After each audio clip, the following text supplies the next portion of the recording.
Hi, I'm Lucky Phil, and let's face it, it's still a Windows world out there. Around 90% of computers are still running Windows, and a lot of them aren't running too well. Unfortunately, many people still believe that the only way to reinstall their system is to reformat their hard drive, insert a Windows CD, and start from scratch, just to end up with a Windows XP install that already comes pre-bundled with a bunch of shit they don't need. Then they need to reinstall device drivers, antivirus, anti-spyware, service packs, hotfixes, the rest of the Windows updates. Many people just reckon it's more trouble than it's worth and therefore don't bother. In this segment, I'm going to show you a couple of tools I use that make that whole process a lot easier. The first thing I'll show you is Nlight, which you can download from nlightos.com. This allows you to customize your install the way you want. You can remove things from the install like Outlook Express, MSN Messenger, MSN Explorer, Movie Maker, additional language files, and you can include things you do want. Things like service packs, drivers, hotfixes, etc. You can even bundle programs. So in the past you may have done a Windows reinstall and then gone out to download things like antivirus, firewall, anti-spyware, Firefox, WinRAR. You can now bundle these with Windows, so instead of needing to download them later on, they're installed for you right from the get-go. Two more things to grab are, of course, Service Pack 2, and you also want to grab the updates that have come out since Service Pack 2. In this case, I'm downloading Ryan VM's Post SP2 Update Pack. When you start up Nlight, it asks you where your install files are and where you would like to save modified files. So just pick your source, pick where you would like to save modified files, and then Nlight will copy those files over for you. Now the files have copied over, I can see some information about my install files, for example the version number, what the file size is, and how much free space I have. I don't have any presets, so I'll skip through this page. And I can now select which options I would like Nlight to perform. In this case, I'm going to do everything. You can now integrate Service Pack 2 into your Windows XP install. So I'll do that now. And I'll wait for the files to copy over. Okay, those files have been copied over. They are now integrated into your Windows XP install. So after you install Windows XP, you don't need to then install Service Pack 2 manually. Now you've done that, you can select the update packs and other programs you've downloaded and you wish to include with the install. Now you can include your drivers. Now many times when you download a driver they come as a single executable. What you'll need to do is extract that executable using something such as WinRAR. Now drivers are installed into Windows using an INF file. Now fortunately Nlight has made the process of including drivers very easy. You just select multiple driver folder, select where the drivers are located, and it then searches those folders for the INF files. These are the ones that I want, and it's simple as that. Now for the fun part, we can remove components from the Windows install. This screen pops up to say what functionality do you require from Windows. Whatever options you select in here, it then removes the options from the list in here.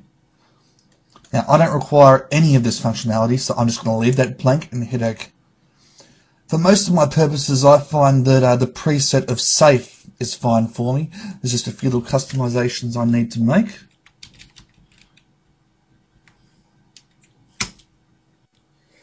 You can now set up your installs to perform pretty much unattended. Basically, in these screens, the more information you put in, the less it'll bother you during the install.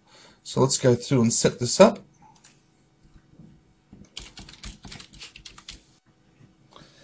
We can now customize even further. There isn't anything I really need to specify in here, so I'll just hit next. And now we can apply some tweaks to the Windows install.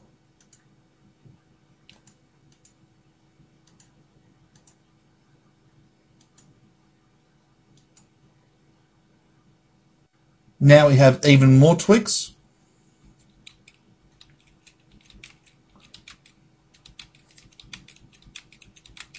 I'll leave these the way they are. And now this is finished, we just hit yes and let Nlight do its magic.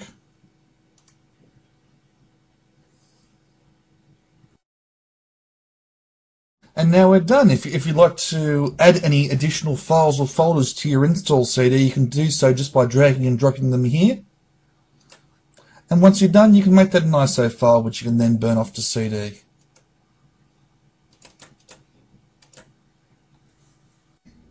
The next program I'll show you is BART's pre-installed environment, or BART PE. This tool allows you to make a bootable Windows XP live CD which you can boot off to safely get rid of your current Windows install. You can delete your Windows folder, delete your program files folder, and once you back up the stuff within it, you can delete the documents and settings folder. It basically allows you to completely get rid of your current Windows XP install so you can reinstall cleanly. To use it, you simply run the PE builder, tell it where your installation files are for Windows, and then you tell it where you would like it to place the ISO file, which you will later burn off.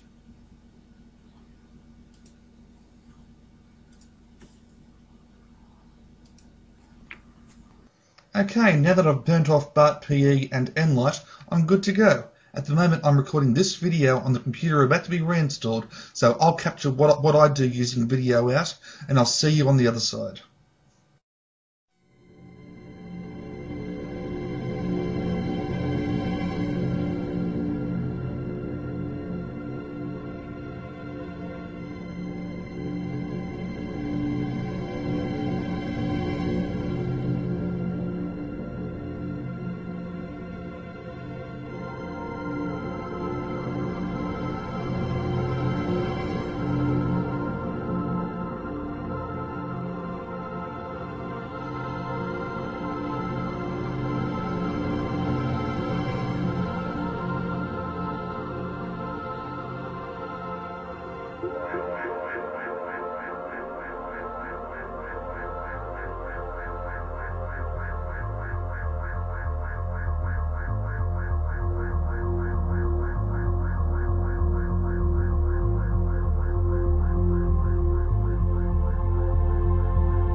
And I'm back. My system's reinstalled, it's up to date, and it's ready for me to use. The only thing I have left to do now is to reinstall a few programs I use regularly.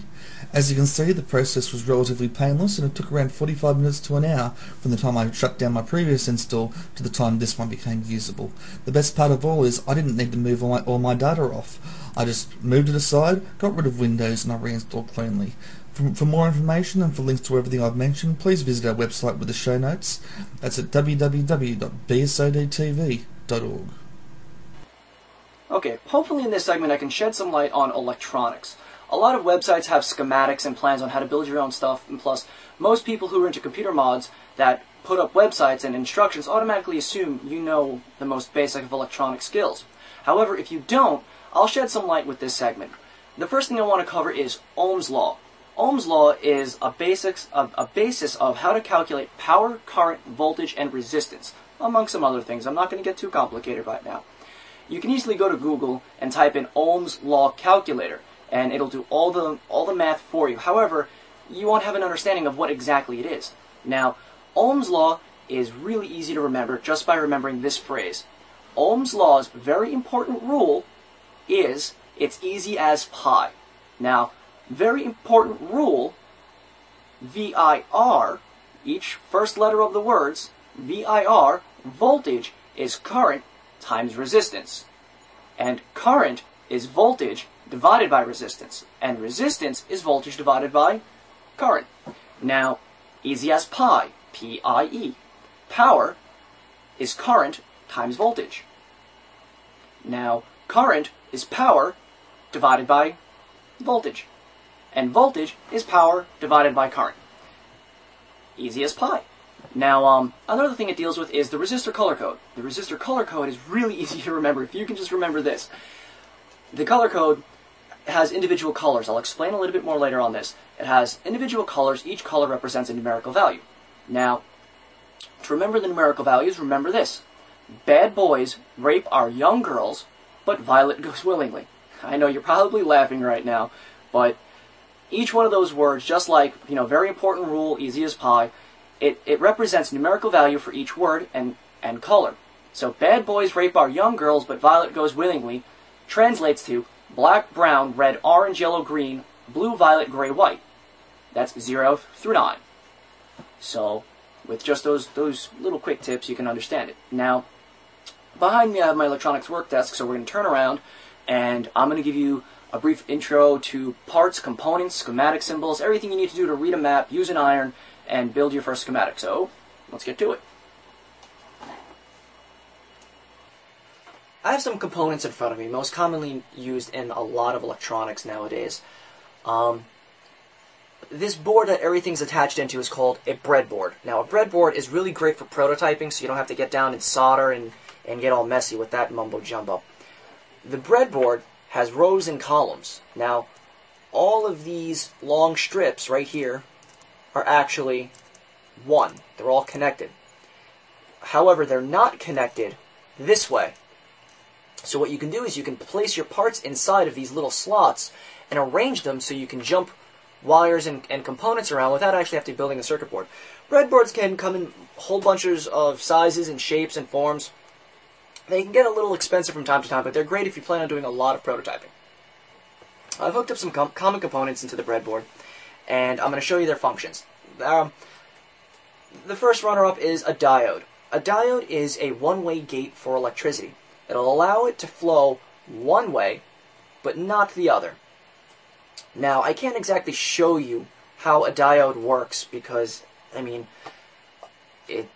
you just gotta take my word for it. It's just a one-way gate. Diodes are most commonly used as a crude form of signal flow protection, mostly for like serial ports and whatnot, just in case you plug it in backwards or incorrectly, voltage can't flow the wrong way. It could also be used in turning an analog voltage signal into a digital voltage signal. Now, a diode has an anode and a cathode. The cathode is signified by a black stripe on the diode, which is considered the negative. Cathode is always negative, anode is always positive. So this side is the cathode, this side is the anode. Our next runner-up is a light-emitting diode. I'm pretty sure everyone's seen these things. They're in all forms of electronics nowadays. When you pass voltage across them, they just light up. And just like the name implies, light-emitting diode, you can only plug them in one way. If you plug them in backwards, they won't work. Now, LEDs don't like having too much voltage and current run across them, so you know you have an unhappy LED if it just starts to slowly dim or even explode. Now, the LED will actually have a beveled edge to signify the cathode, and it'll have a rounded edge to signify the anode. So even though you have no idea like which one's which, now you do, because LEDs will always have one beveled edge. This little guy right here is called a resistor. A resistor is measured in ohms.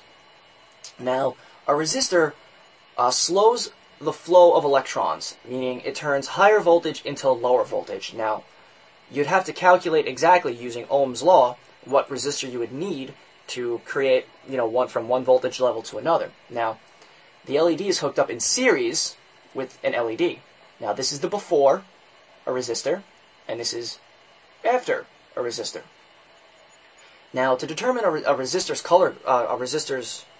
ohm value, there's a color code on top of it with 4 bands.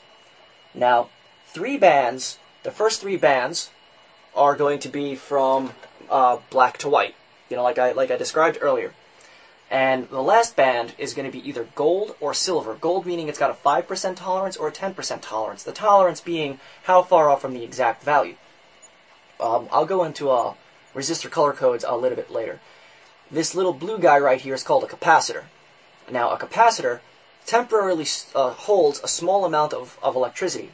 Its storage value is called a farad.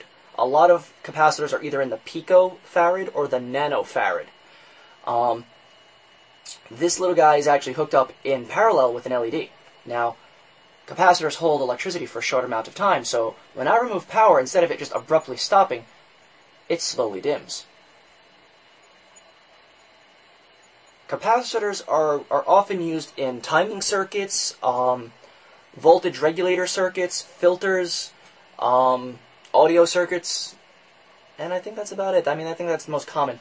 Right over here, this little LED right here, I actually have, it's a multicolor changing LED. So when you apply power to it, it goes through all its wonderful little colors.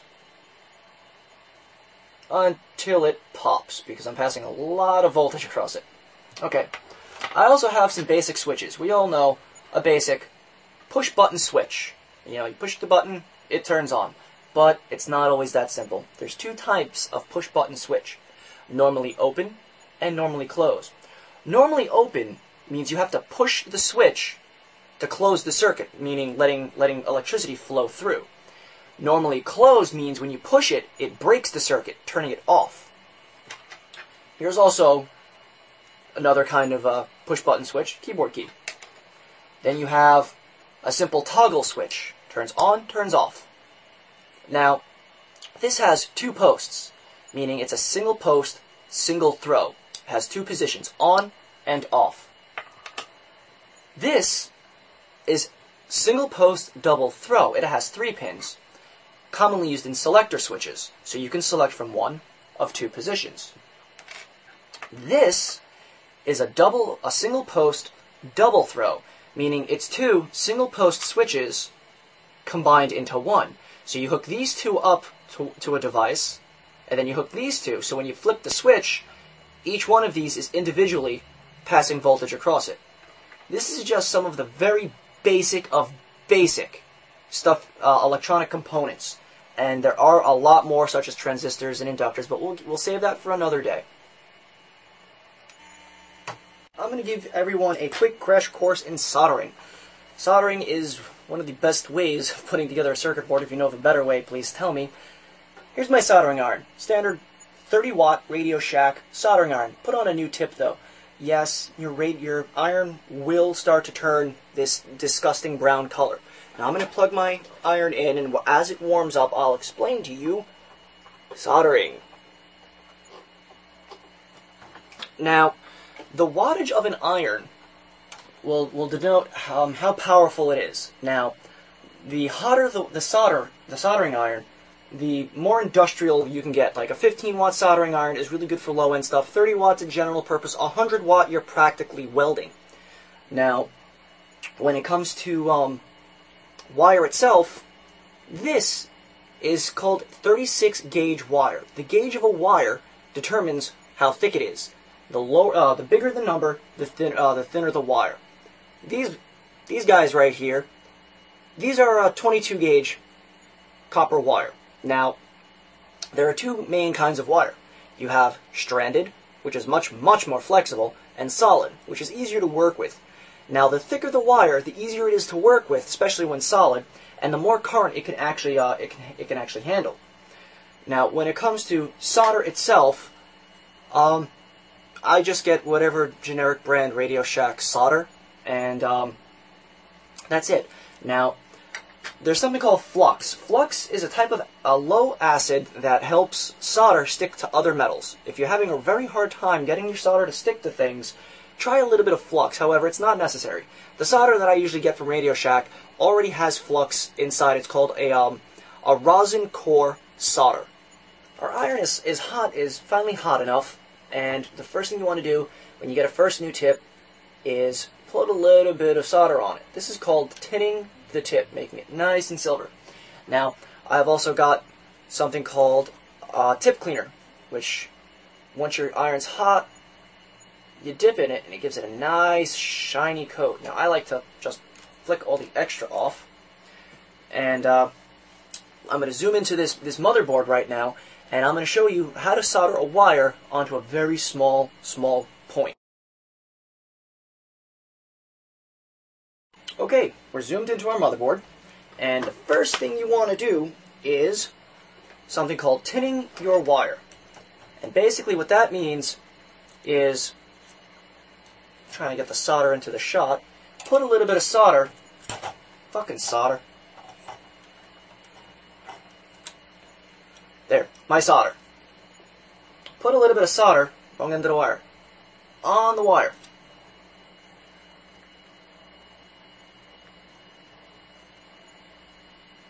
There we go.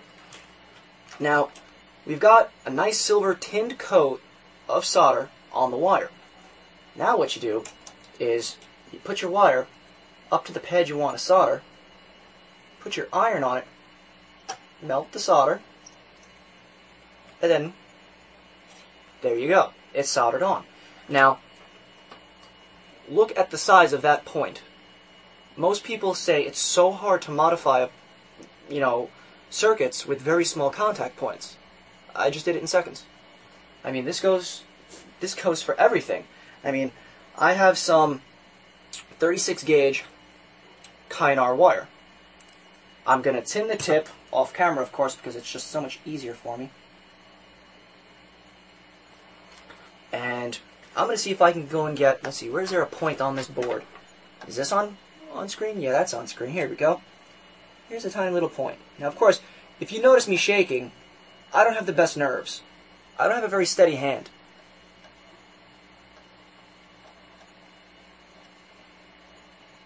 And of course, I think I need a beer right about now.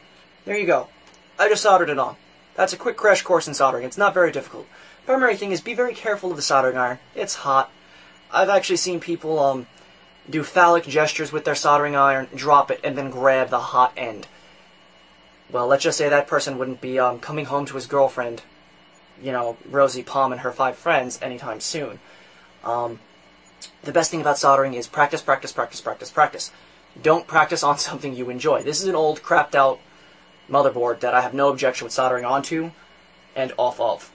So, if you really do want to practice soldering, this is the way to go. If you have to solder 2 wires together, pre-tin both wires. If you have to solder components together, pre-tin both components. There you go, quick crash course. I hope you develop your soldering skills and let us know how well you're progressing with electronics. Have fun and good luck. Welcome to Hacking Motorola Cell Phones. First, some definitions. A flash file. A flash file is the basic software a phone needs to control its hardware. Basically, getting a new flash file would improve stuff like camera quality, menu speed, and reception. Also, a flex, which is a flex will allow you to access new features, as will seam editing, gain new ringtones, get new wallpapers, remove company branding, etc. A monster pack is very simply just a flash and a flex in one file, and you only have to flash your phone once instead of twice. Another thing is carrier unlocking, also called SIM unlocking, and some people just call it plain unlocking. Basically, it removes carrier locks on a GSM phone, so you can use a phone you bought from a provider on any other network. For example, if you bought a phone from Singular, when you take it out of the store, you can only use it on Singular's network. After you unlock it, you can use it on any GSM network. And finally, SIMs. SIMs basically control on your phone what features are activated and what features are deactivated. And I'll have a link to a good map of what SIMs do what in the show notes.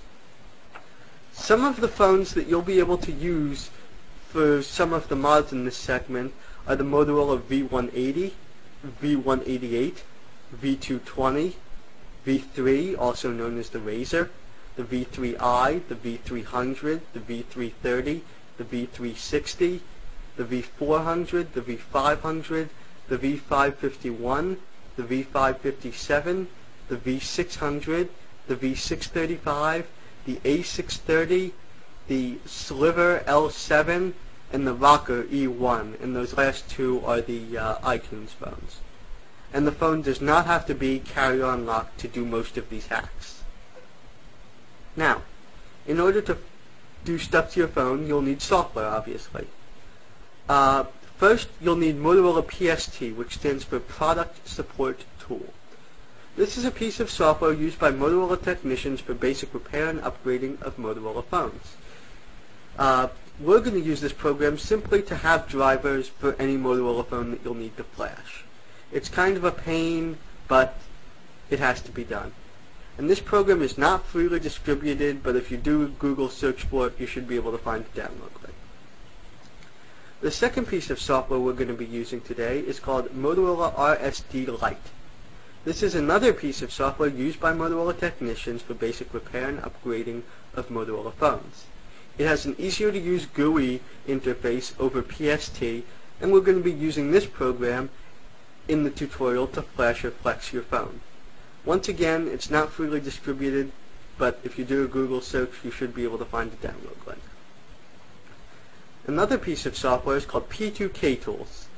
This is a piece of software that has a nice GUI for extracting phone book entries, text messages, editing and removing ringtones, Java applications, graphics, videos, hiding and changing features, changing the outer LCD text on your phone, editing your gain tables, and doing SIM editing. Later in this segment, I'm going to show you a little tutorial on how to use this program to do some fun stuff. This program is freely distributed, and it's very easily findable by doing another Google search. Another program that we're not going to be using today is called Motorola MPT, or Mobile Phone Tools. This is a piece of software that comes with some premium phone packages, and sometimes it'll come with your cable. This offers a bit easier way to add ringtones, graphics, and videos to your phone than P2K Tools, but with MPT, you can't delete locked videos, ringtones, or graphics. Also, if this program didn't come with your phone or cable, it costs an additional $50. Now, Flash Flex File. For flashing or flexing your phone, you obviously need a file to do it. And you can get them at one of two sites that I'm going to post in the show notes. And make sure the file you get doesn't lock your phone to a network, especially a network you're not on, because some flashes will do that, and then if your phone is already locked, you'll have to go to some place and get it unlocked, which is a pain. And I'll post some good files and stuff in the show notes. Also, make sure that you get a file for your model of phone, because if you get a file for another model, it may brick your phone. First, a couple of warnings. Doing this may void your warranty and possibly brick your phone. So if you're worried about that, you may want to get accidental insurance through your provider, so if anything goes wrong, they'll replace your phone. Also, these mods should work for most Motorola GSM phones. If you try these mods on a CDMA or IDAN phone, you might brick your phone. And BSoD is not liable for any damage you do to your phone if you try these mods and brick your phone. It's not likely, but it happens, so try making a post on the BSoD forums or on some cell phone forums, such as Howard Forums or motomodders.net, and they're both really great communities and they should be able to help you. Now, to mod your phone, you're going to need some hardware. You're going to need, obviously, a GSM Motorola phone. You're going to need, once again, pretty obvious, a computer. And you're going to need a data cable for your phone. You can, unfortunately, flash your phone over Bluetooth. That won't work. Now, depending on what kind of phone you have, it may use one of two cables. It may either use a little Motorola proprietary cable or a little mini USB cable. This mini USB cable, it comes with a lot of different devices and, a lot of digital cameras and cell phones and PDAs and all kinds of stuff. And if you don't have one lying around the house, you can probably pick one up for about $5. The Motorola cable is a little bit harder to find because it's proprietary. But you should be able to find it in a cell phone store for about $20 to $40 or online for about 10 or 15. And to connect it to your phone, we'll do the proprietary first. All you do is you just connect it to the bottom and make sure it clips. Pretty easy, Sometimes you have to wiggle it a little bit because it won't make a good connection, but it's pretty easy. And for the mini USB, you just very easily stick it into your phone and you're done. Now, okay, there are two types of cables that you may see at Radio Shack or different places for really cheap that you might think you might be able to use if you need the proprietary cable. Either a cable for Nextel phones or a future dial cable. Those two will not work. The Nextel one won't fit, and future dial cables, you can only use their proprietary software to move ringtones and phone book entries and stuff like that. Okay, so now I am going to show you a tutorial on how to flash and flex your phone and how to use P2K tools. Now I'm going to show you how to back up the pictures and the ringtones and the videos you have stored on your phone, how to flash the phone, and then how to do some mods, put those files you just backed up back on the phone, and some other little things. We're going to be using, for this right now, a Razer V3 that is already connected to the computer. I'm going to open up P2 tool, which is what we're going to use for backing up, and as you can see, the phone is connected. There's a little green light down here saying that the phone is connected, and it's a V3. Now, you might be seeing all these tabs and wondering what they do, and I'm going to explain that after we flash the phone, because when we flash it, it'll overwrite all those features anyway, and so there's no point in showing them to you now. Now, to connect the phone, all you do is you open up P2K tools, you connect the phone to the cable, and then you push connect. Now, to back up all your files, you just refresh the Explorer to get your file list, and then all your multimedia files are in A, and all your ringtones are in audio, your videos are in video, obviously, and your pictures are in picture. I don't have any pictures on here because I do not use this phone that much. Now, all you would do is you would go to a picture that you want to save, you would right click it, and then you would click download,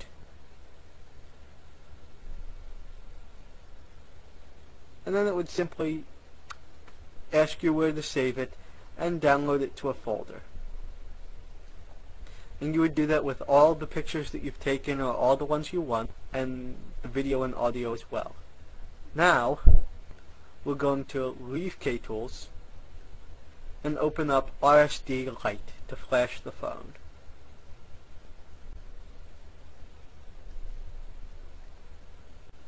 As you can see, RSD Lite already shows the phone is connected, and there would be my IMEI for the phone, the software that the technology it's on, which is it's a quad-band GSM phone, the software version, the version of the Flex, and right now it's just sitting here, so the program doesn't know what version of bootloader I have.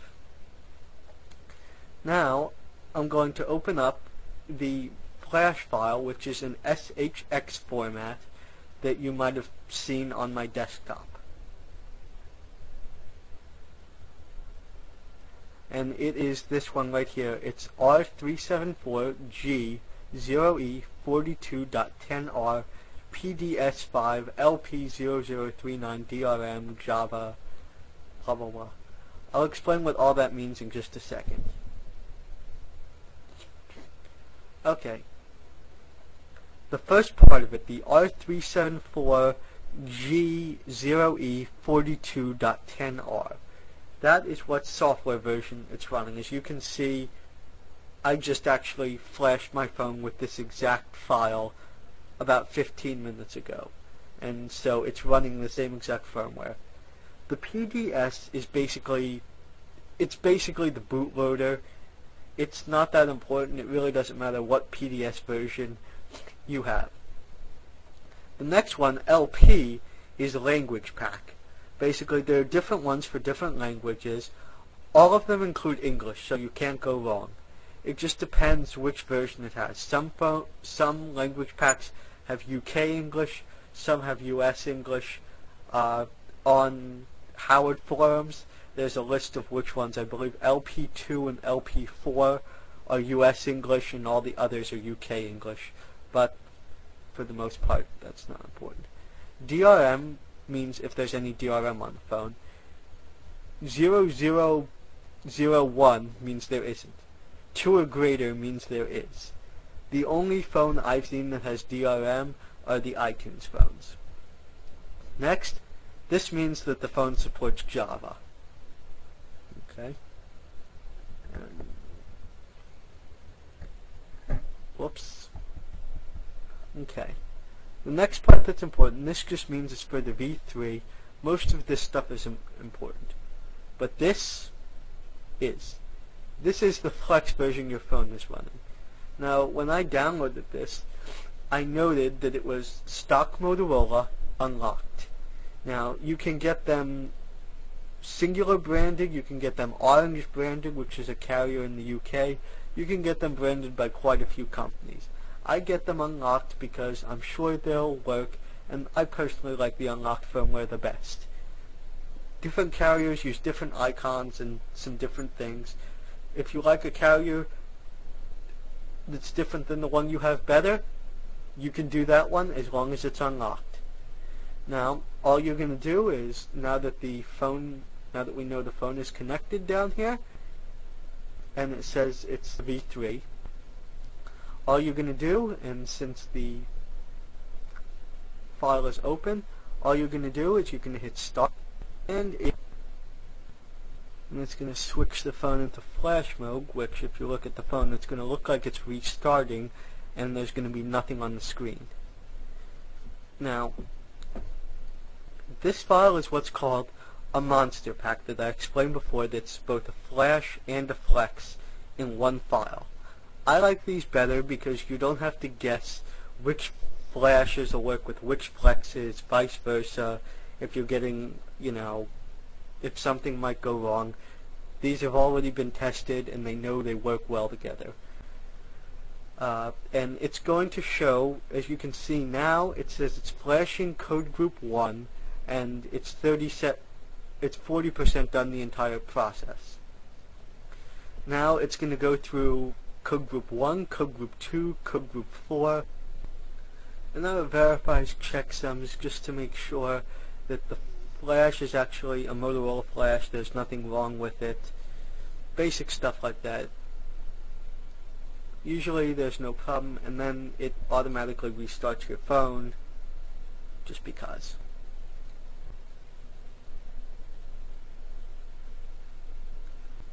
Okay, now my phone has restarted itself, and as you can see, the flash is finished and my phone passed, which basically I didn't do anything wrong and it's a good file. So now I'm going to close RSD and I'm going to reopen P2K Tools. Once again, switch it to P2K mode. Connect the phone.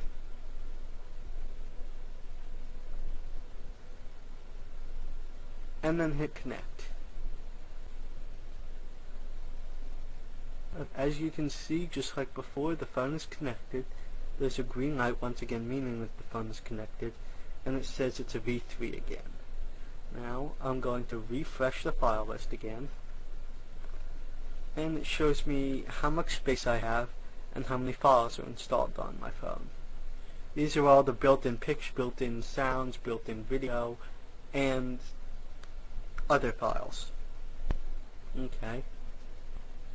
Now that my phone is connected and it's open in Explorer, you would go in, go back to, let's say, picture, and you would just click upload and then re-upload a picture, just like that.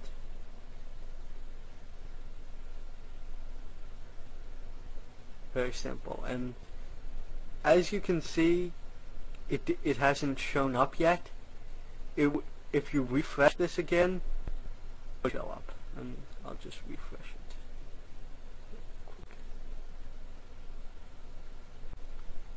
Okay, and now if I go back into picture, there's the picture I just added. Okay, let's continue on to the scene editor.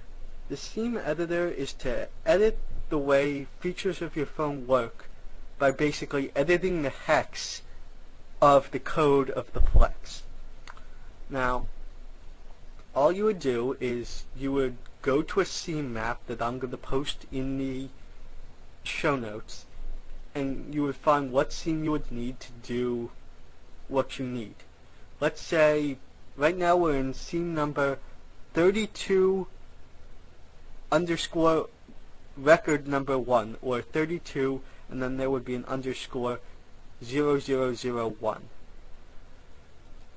Now you would just find out which entry you need to change, like if you would need to change the decimal value to 1 to do what you need to do, and then you would just write it back to the phone. And you would do that for every scene you needed to change for something. Let's continue on. Now we're in, this is basically a way to change options you would change in the scene without after going through using a scene map and editing the, editing the code and all that stuff. All you would do is go down to read options and then go here. For example, in Java there are these options. I like to turn on Java App Loader, DNS IP Viewable, and DNS IP Changeable. And now you're going to want to save your options, and I believe you can save your options globally, but I like to do it after every page. And now you go into text messages, and you can remove items from the menu of text messages if you like. You can add or remove the option for delivery reports, how your character count is, if the character count goes up or down, where it stores the text messages, and if you want the option to use a subject or not. Me, I'm going to leave everything the way it is here. Next is Other. Other has a lot of features that most of them don't work in newer phones. The only ones that I recommend turning on are VibeSync, Call Guard, and Message Alert. VibeSync is so that if your phone plays music, the vibration will actually be in sync to the music. Call Guard is so that you can block the phone from accidentally making a call when you're not on it. And Message Alert is so that basically if you're in a call, whether or not it will alert you when you get a text message. Next is P2K info. Basically, there's a place you can go on the phone where it will show you all the info of the flashes and flexes and stuff that you have on the phone. But if you don't feel like going into your phone, all you have to do is read, and that'll tell you your phone model. P2K Flex, and that'll tell you what Flex version you're running. Firmware, that'll tell you what firmware you're running. And some other info about the release label for the flash, what language pack you've got, what your DSP information is, and the platform you're on. Finally, here at least, we've got Java, which here are all the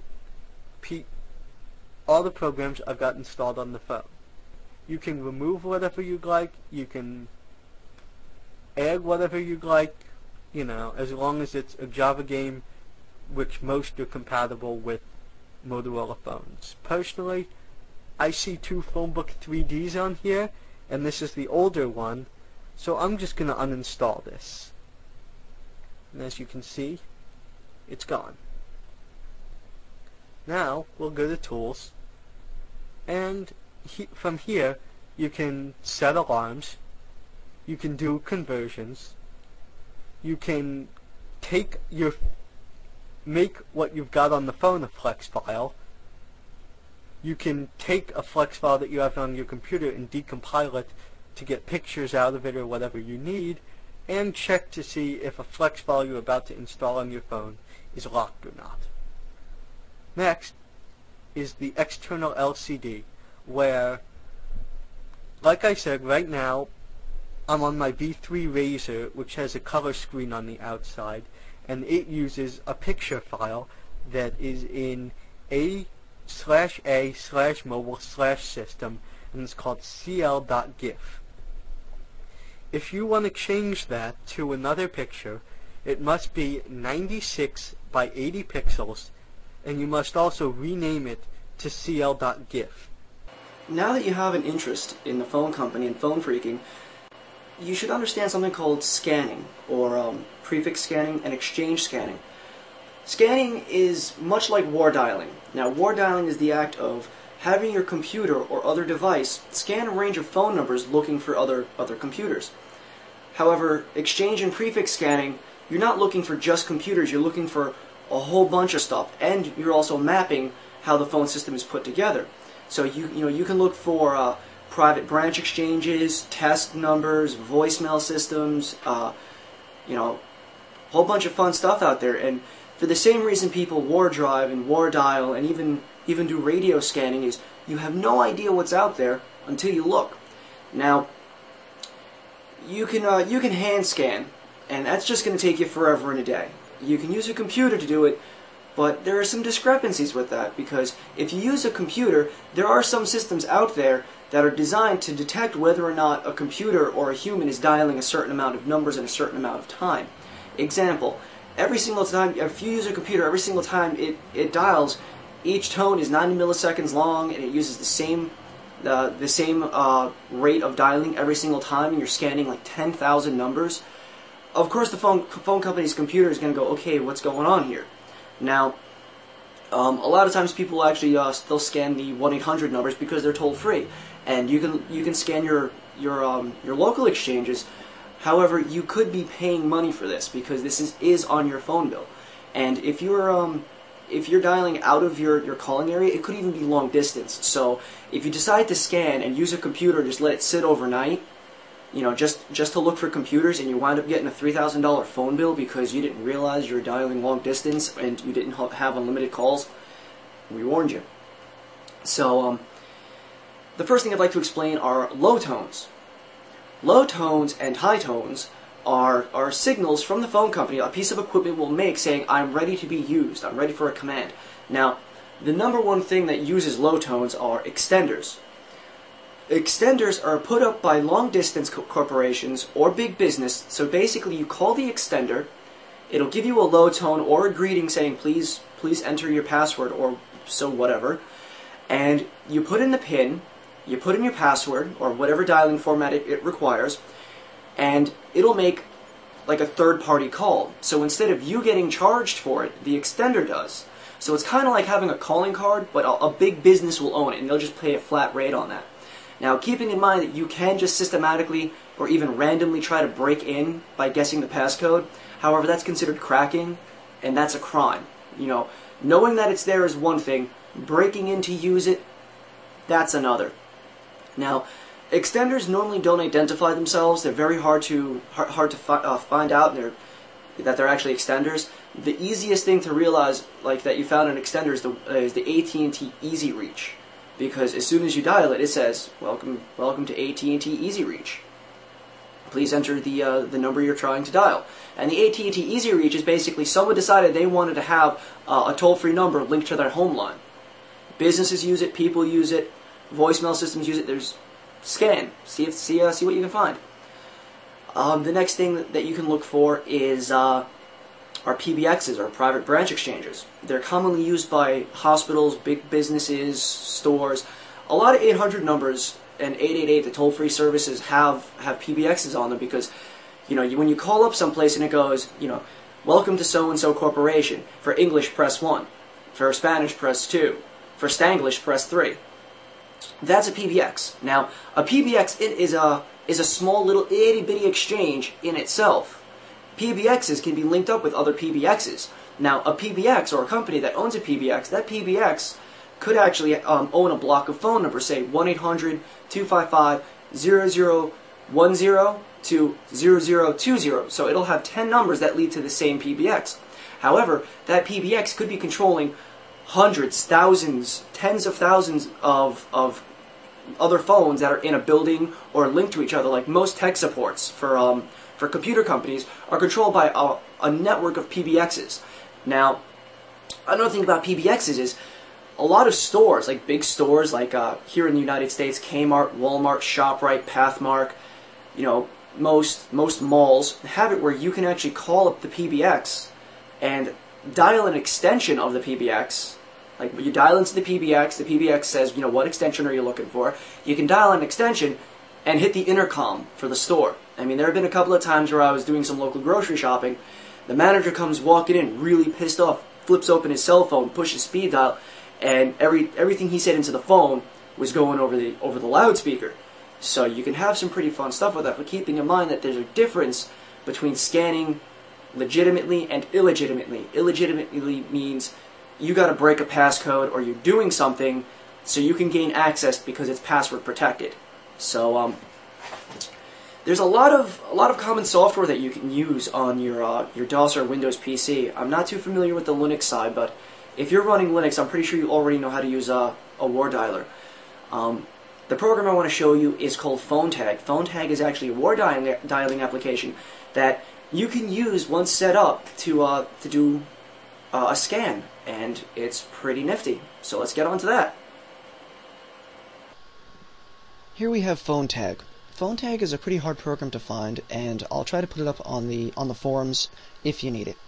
The first thing you have to do in PhoneTag is hit your setup button and set up your modem. Make sure your COM port is actually selected to the proper port your modem's hooked up to.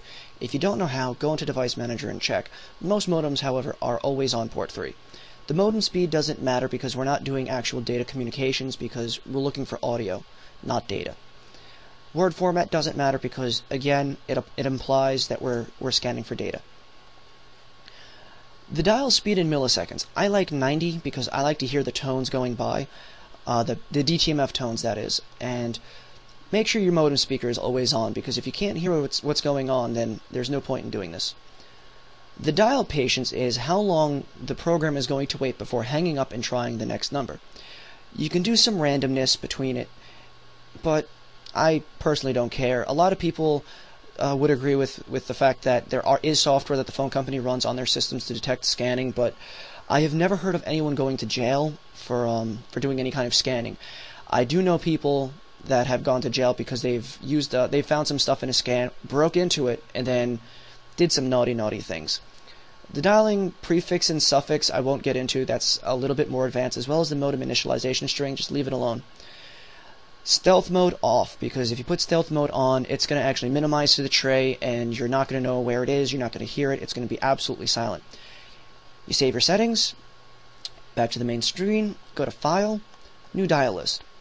Now, you can either select which numbers you want to go through, but to be honest, we're just going to do something simple. Now I'm going to use the number pad to punch in a string. 1-800-255-XXXX, and we'll have it shuffle. And basically what I just told it to do is generate a list that had every single number in 1-800-255 and shuffle it. And there's our list. And all we have to do now is hit our go button.